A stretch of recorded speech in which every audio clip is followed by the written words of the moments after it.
দেখেন আমরা আসছি সার্ভিস থেকে S3 S3 সার্ভিসটার ভিতরে আমরা দেখতে পাবো যে এখানে প্রথমে আমাদেরকে যেটা বলতেছে যে you do not have any buckets, কিন্তু আপনাদের এরকমই আছে।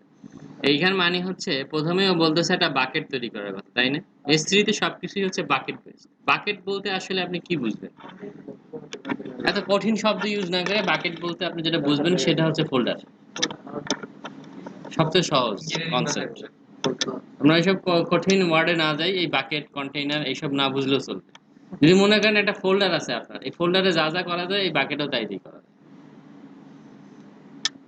এখানে যেহেতু সবকিছু অবজেক্ট বেস, তার মানে আপনি প্রত্যেকটা জিনিসকে আলাদা আলাদাভাবে নক করতে পারতেছেন, তাই না?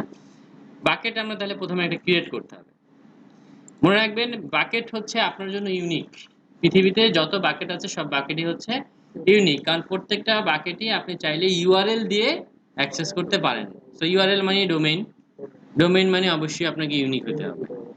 সো ডোমেইনটা কি? ডোমেইনটা হচ্ছে s3.aws.com টাইপের একটা ডোমেইন স্ল্যাশ বাকেট নেম। আমরা দেখি কি হয়। আপনারা বাকেট নেম দিয়ে, আমরা ধরেন আমাদের বাকেট হচ্ছে ব্যাচ 2, তাই না? ব্যাচ 3, ব্যাচ 3 আমরা একটা বাকেট নেম দিলাম। রিজিয়ন নর্থ ভার্জিনিয়া আছে, ধরেন নর্থ ভার্জিনিয়া থাকে, এটা নিয়ে আমাদের সমস্যা নেই, রিজিয়ন চেঞ্জ করে দিতে পারেন আপনি চাই। এক্সিস্টিং কোনো বাকেটে যদি আপনার পলিসি করা থাকে আপনি যদি সেটা দেখাই দিতে পারেন এখান থেকে। না, যেহেতু আমাদের নাই, তো আমাদের এখানে কোনো এক্সিস্টিং বাকেট নাই। নেক্সট দেখেন ব্যাচ 3 অলরেডি এক্সিস্ট, তাহলে আমরা দিলাম ব্যাচ 3-2019। নেক্সট নিয়ে নিছে, তাহলে আমার বাকেটের নাম হচ্ছে ব্যাচ 3 2019। আপনারটা আপনার মতো হবে, ইউনিক, সবই ইউনিক। প্রথম অপশন দেখেন versioning, keep all versions of an object in the same bucket. Same বাকেটে আপনি রাখবেন কিনা সেটা হচ্ছে কথা, আদারওয়াইজ সে ডিফারেন্ট বাকেটে রাখবে। Server access logging, log request for access to your bucket. আপনি যদি এনেবল করে রাখেন তাহলে যতগুলো অ্যাক্সেস আপনার এই বাকেটের এগেইনস্টে হবে প্রত্যেকটা লগ আরেকটা বাকেটে আবার সেভ করে সে রাখবে, সেটা আপনি দেখতে পারবেন না আমার এখানে কে কে হিট করছিল। সো এগুলো এখনো যেমন করা যায়, এগুলি পরেও করা যায়, মানে যে প্রপার্টিসে যায় যে কোনো সময় চেঞ্জ করা যায়।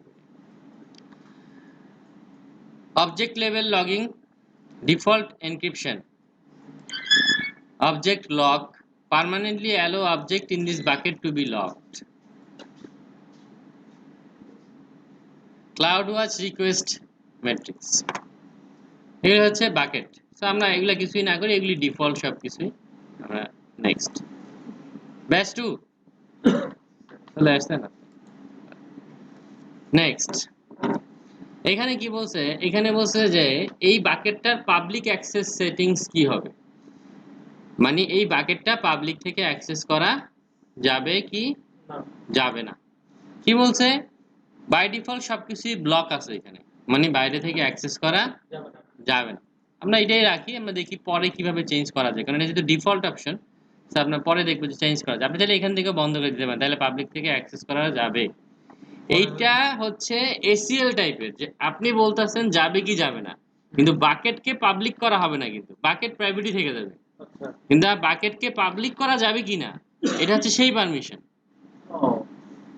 মানে এইখানে যদি আমি অ্যালাউ করি তারপরে বাকেটকে পাবলিক করা যাবে, তারপরে আপনাকে এখন বাকেটকে পাবলিক করতে হবে, আর বাকেট একা একা পাবলিক হবে না। এটা হচ্ছে এক্সট্রা লেয়ার সিকিউরিটি। ধরেন এই যে ব্লক আছে, কেউ ভুলে বা পাবলিক ক্লিক করলেই পাবলিক হবে না। আমরা দেখি এটা কিভাবে হয়। নেক্সট ক্রিয়েট বাকেট, একটা বাকেট ক্রিয়েট হয়ে গেল ব্যাচ 3 2019। অ্যাক্সেসে কি বলা আছে দেখেন, bucket and objects not public, bucket and object not public. Batch 3 তে আমরা ঢুকি। ব্যাচ 3 বাকেটে ঢোকার পর দেখেন এখানে ফাইল আপলোডের ব্যবস্থা আছে, তাই না? আমরা কোন একটা ফাইল তৈরি করি, ধরেন এবিসি টেক্সট ব্যাচ 3 ভার্সন 1 একটা ফাইল আমরা তৈরি করলাম abc.txt। এই ফাইলটা আমরা এখানে আপলোড করি, add files abc.txt। নেক্সট যখন এটা আপলোড করতে গেছেন তখন আপনি, যেহেতু আমি ম্যানুয়ালি আপলোড করতেছি, তো আমাকে বলছে পারমিশন কি হবে। বাই ডিফল্ট ওনার মানে আমি নিজে, আমার রিড অবজেক্টের রিড পারমিশন আছে, অবজেক্ট পারমিশনও রিড রাইট আছে। আর কোনো অ্যাকাউন্টের কিন্তু কোনো পারমিশন নাই। আমরা আইএম ইউজার দেখছিলাম তাই না, ইউজার কিভাবে ক্রিয়েট করা যায়। তো আপনি চাইলে যে ইউজারগুলো তৈরি করবেন সেইগুলাতে আপনি চাইলে এরকম দিতে পারেন, অথবা ইমেল দিয়ে দিয়ে এখানে দিতে পারেন, সেটা আপনি পারবেন। নেক্সট প্রপার্টিজ, এটা আপনি কোন ক্লাসে রাখবেন? এটা কি স্ট্যান্ডার্ড প্যাকেজে রাখবেন? স্ট্যান্ডার্ড প্যাকেজে রাখলে কি হবে, নাকি ইন্টেলিজেন্ট টিয়ারিং এ রাখবেন, না আপনি অন্য কোথাও স্ট্যান্ডার্ড ইনফ্রিকুয়েন্ট অ্যাক্সেসে রাখবেন, সেটা আপনি চাইলে এখান থেকে বলে দিতে পারেন, যেটা আপনি বলবেন সেটাই। এনক্রিপশন, কোন এনক্রিপশন কি করব, নাকি অ্যামাজন S3 মাস্টার কি ইউজ করব, নাকি KMS মাস্টার কি ইউজ করব? সেই এনক্রিপশনটা আমরা পরে দেখি, আপাতত নন থাকবে, আমরা ভিতর থেকে দেখব এনক্রিপশন কিভাবে অ্যাড করে। কোনো মেটাডাটা বা ট্যাগ যদি আপনি দিতে চান অবজেক্টের ক্ষেত্রে দিতে পারেন। নেক্সট, আমি এইগুলা নেক্সট নেক্সট না করেও যে কোনো সময় আপনি আপলোড দিতেই পারেন, তারা ডিফল্ট অপশন আপলোড হয়ে যাবে, জাস্ট দেখানোর জন্য দিচ্ছি আর কি। তাহলে আমাদের এইখানে একটা ফাইল এখন আমরা আপলোড দিছি, ফাইলটার নাম হচ্ছে abc.txt। তাহলে আমাদের এখানে abc.txt ফাইলটা তৈরি হয়েছে। আমরা যদি এখানে সিলেক্ট করি তাহলে দেখেন এখানে অবজেক্ট ইউআরএল দেখা যাচ্ছে, এটা হচ্ছে অবজেক্টের ইউআরএল। অবজেক্টের ইউআরএল কি, s3.amazonws.com, তারপরে হচ্ছে বাকেটের নেম, তারপরে হচ্ছে abc.text। এখন আপনি আপনার যে ডোমেইন, সেই ডোমেইনের সাথে একটা সিনেম তৈরি করলেন এইটার, তাহলে ওই ডোমেইন কি এখানে চলে আসবে। এরপরে আপনি আপনার এই নামটা দিলেন, এই পুরাটাকে আপনি আপনার ওয়েব সার্ভারে রুট ইউআরএল হিসেবে দেখাই দিলেন, তাহলে এইটুকুই আসলে আপনার ফাইল নেম, যেটা আমরা হোস্টিং সার্ভারে তো তাই করি তাই না, হোস্টিং সার্ভারগুলোতেও কিন্তু তাই হয়, একটা রুট থাকে কিন্তু অ্যাপ্লিকেশনে। সো আপনার খালি ওই রুটের জায়গায় এই লোকেশনটা বলে দিতে হবে। তো এটা আপনার জন্য ইউনিক। দেখেন এই abc.dot ফাইলটা এখন পড়া যাচ্ছে না তাই না, কারণ আমরা আসলে পাবলিকলি অ্যাক্সেস করতেছি ইউআরএল দিয়ে। সো আমাদের এই ফাইলটা পাবলিক না। দেখেন এই ফাইলের এইখানে দেওয়া আছে মেক পাবলিক, ফাইলটাতে দেওয়া আছে মেক পাবলিক। আপনি যদি মেক পাবলিক দেন, দেন এরর অ্যাক্সেস ডিনাইড। প্রপার্টিসে যাই, এইখানে ক্লাসগুলো দেওয়া আছে, পারমিশনে যাই, যেখানে বলা আছে your AWS account yes yes yes, public access everyone group, এটাতে আমি রিড অবজেক্ট দিলাম, কিন্তু দেখেন কি বলছে, everyone will have access to this file, very good, save. হইছে এরর, কারণ কি আমরা যখন এই বাকেট তৈরি করছিলাম, এই বাকেটটা যখন তৈরি করছি, পিছনে যদি যাই, এই বাকেটের এই যে বাকেটটা আমরা যখন তৈরি করছি, এটার পাবলিক অ্যাক্সেস সেটিংসে আমরা কি বলে আসছিলাম, যে এটা পাবলিক করা যাবে না, ব্লক। সো আপনি চাইলেও এটাকে পাবলিক করতে, আপনাকে আগে এই পাবলিক অ্যাক্সেস সেটিংস যে এই জিনিসটা, এটা আপনাকে উঠাই দিয়ে আসতে হবে। যেটা যদি টিক দেওয়া ছিল না, তো টিক দেওয়া থাকলে আর এটা পাবলিক। এখন যেন আমি টিকটা উঠাই দিছি, সেভ, তাহলে আমাকে এখানে লিখতে হবে কনফার্ম, তাহলে আমরা কনফার্ম করতে পারবো। এখন দেখেন এই যে অ্যাক্সেসটা, এখন অবজেক্টস ক্যান বি পাবলিক, তার মানে এখন আপনি চাইলে অবজেক্টকে পাবলিক করতে পারবেন, আদারওয়াইজ আপনি পাবলিক করতে। এখন আমরা যদি ঢুকি এটার ভিতরে abc.txt, এটা ঢুকলাম, এটাকে মেক পাবলিক দেন, দেখেন এটা সাকসেস। এখন আপনি এটাকে রিলোড দেন, ব্যাস 3 ভার্সন, সেটা যেটা HTML ফাইলে হইতো সেটাই দেখাইতো এখানে তাই না, এই যে আমরা HTML ফাইল বানাইতাম সেটাই দেখাইতো, যা আমরা দেখাইতে চাইতাম। এখন এই জায়গাটাতে আমরা abc.txt ওপেন করছি, খেয়াল করেন, আমরা যদি abc.txt টাকে এখন ভার্সন 2 বানাই, আর একটা ফাইল সেভ করলাম, ব্যাস 3 ভার্সন 2, এটাকে যদি আমরা আবার এখানে আপলোড দেই, upload add files abc.txt, next next next, upload, দেখেন আর একটা ফাইল আপলোড হয়েছে তাই না, কিন্তু নামটা একই ছিল নাকি, নাম কোনো চেঞ্জ হয়েছে? ওই যেটা ছিল সেটাই আছে, দেখেন abc.txt। abc.txt সিলেক্ট করেন, দেন এটা কিন্তু পাবলিক না, আবার এটাকে মেক পাবলিক করেন, এখানে যান, দেন এটা কিন্তু ভার্সন 2, তার মানে আমি যে ফাইলটা লাস্ট আপলোড করছি এই ফাইলটা কিন্তু সেইখানেই আছে, তাই না? বুঝতে পারছেন? আচ্ছা, এখন আমরা যে ভার্সনগুলো দেখতে যাচ্ছিলাম সেটা তো নাই এখানে, আছে? এটা যদি আমরা দেখতে চাই তাহলে আমাদেরকে যাইতে হবে এই প্রপার্টিজের ভিতরে, দেখেন ভার্সনিং কোন প্রপার্টিজ, আমরা কিন্তু ব্যাচ 3 ভিতরে আছি, ব্যাচ 3 প্রপার্টিজ ভার্সনিং ক্লিক করেন। একবার যদি আপনি ভার্সনিং এনেবল করেন, একবার যদি ভার্সন এনেবল করেন তাহলে এটা আর আপনি ডিসেবল করতে পারবেন না, কারণ ও তো আসলে আপনার জন্য মাল্টিপল ফাইল সেভ করে রাখছে। একবার ভার্সন এনেবল করলে সেটাকে ডিসেবল করা যাবে না, কিন্তু যদি আপনি অফ করতে চান তাহলে আপনি সাসপেন্ড করতে পারেন। না, সাসপেন্ড হবে, সে নতুন ভার্সনিং গুলো আর করবে না। তাহলে আমরা যদি এটাকে এনেবল করি, এনেবল ভার্সনিং এন্ড সেভ, তাহলে ভার্সনিংটা এনেবল হয়ে গেল। এবার ওভারভিউতে আসেন, দেখেন এইখানে নতুন একটা ট্যাব দেখা যাচ্ছে, ভার্সন হাইড অর শো। যদি শো দেন, দেখেন এইখানে একটাই ভার্সন দেখা যাচ্ছে, লেটেস্ট। এর কারণ কি? কারণ একটু আগে যখন আমরা ওভাররাইট করছি তখন কিন্তু ভার্সনিং এনেবল ছিল না, এখন ভার্সনিং এনেবল আছে। তাহলে এখন যদি আমি একটা ফাইল আপলোড করি, ধরেন এটার নাম দিলাম ভার্সন 3,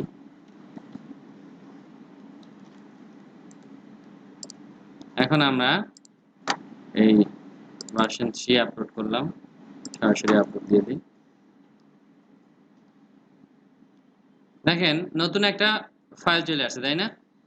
লেটেস্ট হাইড দেন, এই একটাই ফাইল আছে, এই ফাইলটা পাবলিক করলাম। এখন কি আছে এখানে? ভার্সন 3। এবার এই জায়গাতে এটাকে শো দেন, দেখেন এখানে দেখাচ্ছে দুইটা ফাইল,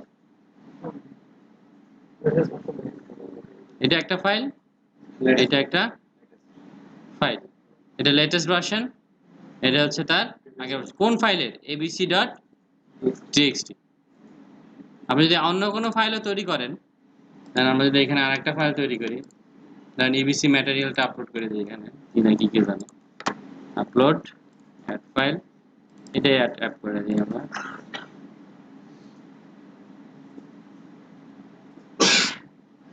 হয়ে গেল, নতুন একটা ফাইল আসছে, দেখেন, তাই না? হাইড করে দেন, দেখেন এখানে নতুন দুইটা ফাইল আছে। এই ফাইলটাতে কি হয় দেখেন, এটা একটা ডক ফাইল, এটা যদি আমরা অ্যাক্সেস করতে যাই কিছু নাই, যদি এটাকে আপনি মেক পাবলিক করেন, তারপর যদি আপনি অ্যাক্সেস করতে যান, ডাউনলোড হয়ে গেছে। কারণ ব্রাউজার ডক ফাইল রিড করতে পারে না, সে ব্রাউজার কি করছে, ডক ফাইলটা ডাউনলোড করে দিচ্ছে। বুঝতে পারছেন কিনা? এই ডক ফাইলের কিন্তু ভার্সন একটাই, যদি শো দেন দেখেন এই ডক ফাইলের ভার্সন কিন্তু একটাই। তার মানে আপনি আরেকটা ডক ফাইল আপনি করেন, তখন দেখবেন এইখানে আরেকটা ভার্সন দেখা যাবে। এইভাবে আপনি প্রতিটা ফাইলের ভার্সন দেখতে পারবেন, এবং আপনি যদি চান আপনি যে কোনো ভার্সন যে কোনো সময় ডাউনলোড করতে পারবেন। যত রকম আপনি ফাইল রাখেন সব ফাইলই কিন্তু সে সেভ করে রাখবে আপনার জন্য। বাকেটের ভিতরে আমরা এগুলা দেখতে পাচ্ছি। এই বাকেটের পারমিশনের লেভেলে যদি আমরা আসি, দেখেন পাবলিক অ্যাক্সেস সেটিংসে কি বলা আছে যে এটাকে পাবলিক অ্যাক্সেস করা যায়, যাবে, আমরা তো যাবে বলে আসছি। অ্যাক্সেস কন্ট্রোল লিস্টে আসেন, দেখেন পাবলিক অ্যাক্সেস এখানে এভরিওয়ান নাই, এটা হচ্ছে বাকেট লেভেল পাবলিক অ্যাক্সেস। আমরা এতক্ষণ যেটা করছি সেটা কিন্তু ফাইল লেভেলে অবজেক্ট লেভেল করছি আমরা, তাই না? Object level. কিন্তু আপনি যদি মনে করেন যে না আপনি এখানে বাকেট লেভেলে করতে চান, সেটা আপনি অ্যাক্সেস কন্ট্রোল পলিসি দিয়ে করতে পারেন। দেখেন বাকেট পলিসিতে আপনি নতুন করে একটা পলিসিও তৈরি করতে পারেন। তো অ্যাক্সেস কন্ট্রোল লিস্টে যদি আমি এটাকে পাবলিক অ্যাক্সেস দিই, everyone list object, everyone will have access to one or all of the following list object, read and write permission, read bucket permission, দেন এটা দিলাম, বাকেটের পারমিশন আমরা রিড করলাম, save. List object yes, write bucket permission yes. Overview এই file আছে, তাহলে এখানে আমরা একটা নতুন ফাইল এবিসি কপি, আর এটাকে আমরা রিনেম করি XYZ ব্যাচ 3 ভার্সন 1 XYZ। আমরা দেখি এই ফাইলটা আপলোড করি কি অবস্থা দাঁড়ায়। XYZ upload,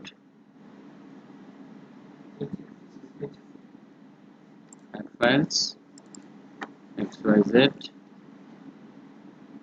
upload. দেখেন আমরা নতুন আর একটা ফাইল করছি XYZ। দেখেন এই ফাইলটাতে যদি যাই পাবলিক করা হয়, মেক পাবলিক। এখন যদি এই ফাইলটাতে যান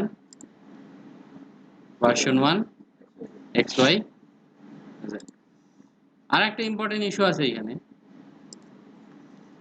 আমরা ম্যানেজমেন্টে যদি আসেন এইখানে দেখেন life cycle, replication, analytics, matrix, inventory, বেশ কয়েকটা অপশন আছে। তার মধ্যে লাইফ সাইকেল এবং রেপ্লিকেশন এই দুইটা হচ্ছে সলিউশন আর্কিটেক্ট পরীক্ষায় থাকে। লাইফ সাইকেল জিনিসটা কি? Add life cycle rule. আমরা যদি কোনো একটা রুল অ্যাড করি, যে রুলের কাজ হচ্ছে যে ফাইলগুলো আমরা অ্যাড করব সেগুলো বাই ডিফল্ট কি হবে সেটা বলে দিবেন। ধরেন আমরা রুলের নেম দিলাম রুল ফর অ্যাকাউন্টস ফাইল, ধরেন নাম দিলাম। এইখানে প্রিফিক্স অর ট্যাগ ফিল্টার, তার মানে যে ফাইলটা শুরু হবে তার নামের আগে প্রিফিক্স থাকতে হবে, এবং ট্যাগস আর কেস সেন্সিটিভ। আমি যদি কোনো প্রিফিক্স দেই, তার মানে ধরেন আপনি বললেন যে ফিন্যান্স আন্ডারস্কোর এবিসি, তাহলে এই ফিন্যান্স হচ্ছে তার prefix.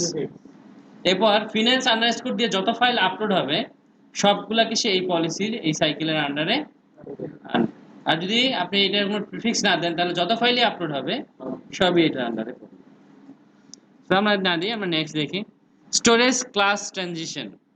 You can add rules in a lifecycle configuration to tell Amazon S3 to transition objects to another storage class. There are per request fees when using lifecycle to transition data to any S3 or S3 class store. যদি আপনি class transition করতে চান current version, for current version of object you don't have any transition setup, add transition to IA after 30 days। তাহলে কি করলাম, ধরেন আপনি একটা ফাইল আপলোড করছেন, এই ফাইল আপলোড করার 30 দিন পর এটা অটোমেটিক্যালি আইএ স্ট্যান্ডার্ড আইএতে চলে যাবে, স্ট্যান্ডার্ড ইনফ্রিকুয়েন্ট অ্যাক্সেসের যে এটা আছে সেটাতে চলে যাবে। দেন আপনি জানেন যে একটা ফাইল আপলোড করার পর, যেমন অনেক সময় আপনি একটা এফটিপি সার্ভারের মতো বানালেন, মুভি সার্ভার বানালেন, মুভি রাখছেন এখানে, মুভিগুলো আসলে দেখা যায় যে 1-1.5 মাস পর আসলে খুব একটা ডাউনলোড হয় না। আপনি কি করলেন, এই মুভিগুলা সবগুলাকেই যেহেতু ডাউনলোড হয় না আপনি ওয়ান জোনে দিয়ে দিলেন। কতদিন পর? 30 দিন পর। কারণ নরমালি এটা মুভি আর 30 দিন বা 60 দিনের মধ্যেই আসলে বেশি ডাউনলোড হয় মোটামুটি, এরপর আসলে এগুলি আর ডাউনলোড হয় না, কিন্তু হইতেও পারে মাঝে মাঝে। তাহলে আপনি ওই ফাইলগুলো কি করলেন, 60 দিন পর সব ওয়ান জোনে দিয়ে দিলেন, তাহলে কি ওইগুলোর জন্য খরচ কমবে। এটা কিন্তু অটোমেটিক, এটা আমরা করছি তাই না? আচ্ছা, for current version, previous version, যদি কোনো প্রিভিয়াস ভার্সন থাকে কোনোটার ডাবল হয়, প্রিভিয়াস ভার্সনগুলোর ক্ষেত্রে আমরা কি করলাম, সরাসরি এগুলাকে গ্লাসিয়ারে পাঠিয়ে দিলাম। কোন একটা প্রিভিয়াস ভার্সন তৈরি হইলো, সাথে সাথে ওইটা কই চলে যাবে, গ্লাসিয়ারে চলে যাবে। মনে রাখবেন আপনি যখন লাইফ সাইকেল তৈরি করবেন বা কোনো একটা কাজ করবেন তারপর থেকে কিন্তু এটা এনাবল হবে, আগের ফাইলের উপরে কিন্তু সেগুলি কোনোটাই এনাবল হবে না। পরবর্তী ফাইল যেগুলি থাকবে সেইগুলির জন্য এটা এনাবল হবে। সো জাস্ট এটা না, এটা হচ্ছে ট্রানজিশন আর কি, মানে আপনি এই ফাইলগুলোকে পরবর্তীতে কোন ক্লাসে ট্রানজিট করবেন সেটা আপনি বলে দিতে পারেন। নেক্সট, কনফিগার এক্সপায়ারেশন, কখন এক্সপায়ার করবে। ধরেন কারেন্ট ভার্সন 425 দিন পর এটা এক্সপায়ার করবে, এটা এক্সপায়ার, এটার টাইম শেষ। Clean up expired object delete markers, তার মানে 425 দিন পর অটোমেটিক্যালি এটা ডিলিট মার্কার অ্যাড হয়ে যাবে, টিআই মার্কার অ্যাড হয়ে যাবে, ডিলিট। ডিলিট মার্কার অ্যাড হয়ে যাওয়া মানে হচ্ছে আপনার এখান থেকে ফাইলটা ডিলিট হয়ে যাবে, কিন্তু S3 থেকে ডিলিট হবে না, ট্র্যাশের মতো। বুঝতে পারছেন? S3 থেকে ডিলিট হবে না, ডিলিট মার্কার অ্যাড হবে, মানে আপনি আর ওটাকে অ্যাক্সেস করতে পারবেন না, কিন্তু আপনি ওই শো করে তখন ডিলিট মার্কার দেখে দেখে আবার ওই ফাইল আনতে পারবেন। সো এটা 425 দিন পর কারেন্ট ভার্সন। প্রিভিয়াস ভার্সন, ধরেন এটা 425 দিন তো অনেক, ধরেন আপনি বলেন 365 দিন পর, 1 বছর পর কারেন্ট ভার্সন ডিলিট হয়ে যাবে। আর এটা আপনি ধরেন বললেন ধরেন 500 দিন, 500 দিন পর যদি কোনোটার প্রিভিয়াস ভার্সন থাকে, অথবা ধরেন প্রিভিয়াস ভার্সন আপনি 100 দিন দিলেন, প্রিভিয়াস ভার্সন 100 দিন পর ডিলিট হয়ে যাবে। বুঝতে পারছেন?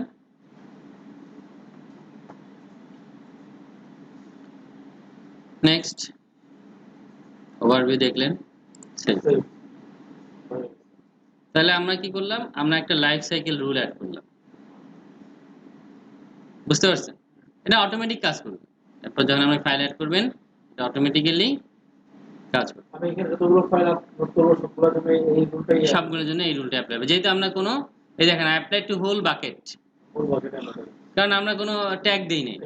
যদি ট্যাগ দিয়ে দিতেন তাহলে ওই ট্যাগ রিলেটেড যে ফাইলগুলো থাকবে তো সেইগুলোর জন্য এইটা কাজ করবে। এবার আসেন replication. Replication, you don't have created any cross region replication, আমরা তো করি নাই। দেখেন আমরা একটা অ্যাড রুল করি, এন্টায়ার বাকেট ব্যাস পুরাটাই, অথবা প্রিফিক্স অর ট্যাগস, আপনি চাইলে ট্যাগ দিয়ে দিয়ে শুধু এই রেপ্লিকেশন করতে পারেন, শুধু এই ফাইলগুলো রেপ্লিকেট হবে। দিয়ে আমরা এন্টায়ার বাকেট করি replicate objects encrypted with AWS KMS। এটা আমরা দেখব পরে যে আসলে এই এনক্রিপশনটা কি কি পলিসি আছে, বাট এটা এনক্রিপশন আর কি, স্মুথ রাখেন এনক্রিপশন, পরে দেখব। আমি যে এনেবল করতে চাই এনেবল, নাই। Next destination, you don't have no buckets, আমার আর কোনো বাকেট নেই, আছে আর কোনো বাকেট নেই। Bucket in this account, bucket in another account, এটা সবচেয়ে ইম্পর্টেন্ট পার্ট। আপনি ক্রস রিজিয়ন যখন রেপ্লিকেশন করবেন তখন আপনি চাইলে অন্য কারো যে বাকেট আছে সেইখানেও আপনি রেপ্লিকেট করতে পারবেন। একটা তো হচ্ছে বাকেট ইন দিস অ্যাকাউন্ট, তাহলে আপনি এখানে একটা বাকেট, নতুন একটা বাকেট ক্রিয়েট করে নিলেন। বাকেট ইন অ্যানাদার অ্যাকাউন্ট, তাহলে ওই অ্যাকাউন্টের আইডি এবং বাকেটের নেম। না এখানে আমি ক্রিয়েট করছি কিন্তু আপনার বাকেট আছে সেইখানে আমি রেপ্লিকেট করব। বুঝতে পারছেন? তাহলে আমরা সেটা করতে পারি। তাহলে আপনি ধরেন এটা একটা ড্রপ বক্স, আমি ফাইল আপলোড করছি, আপনার বাকেটের আইডি দেওয়া আছে, আপনার কাছে অটো চলে গেছে। বুঝতে পারছেন? এইভাবেই কিন্তু আসলে বিষয়টা হয়। এখন এই অ্যাপ্লিকেশনগুলো মেনটেন হয় আসলে অ্যাপ্লিকেশন লেভেল থেকে, কারণ ড্রপবক্স তো আর AWS এর উপরে চিন্তা করে তার ব্যবসা বানাবে না, কিন্তু AWS এর এই ফিচারটা আছে, স্টোরেজ মেইনটেনেন্সের ফিচারটা আছে, যে স্টোরেজে আপনি চাইলে এরকম বাকেট রেপ্লিকেট করতে পারেন। সেটা নেক্সট দিলে বাকেট রেপ্লিকেট হয়ে যাবে।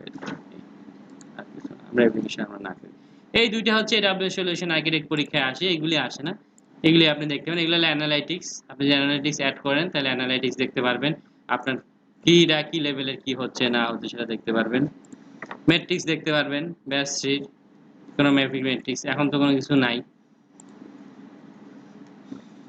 ইনভেন্টরি রিপোর্টস, যদি আপনি কোনো একটা ইনভেন্টরি রিপোর্টস বানান যে ডেইলি বেসিসে বা উইকলি বেসিসে, যে আসলে কি পরিমাণ ফাইল জমা পড়ছে, কি পরিমাণ ফাইল বের হয়ে গেছে, কি পরিমাণ ফাইল আসছে, ইনভেন্টরিতে যে ধরনের রিপোর্টগুলো আছে, কি পরিমাণ ঢুকছে কি পরিমাণ বের হচ্ছে, সেগুলো আপনি এখান থেকে তৈরি করতে পারেন।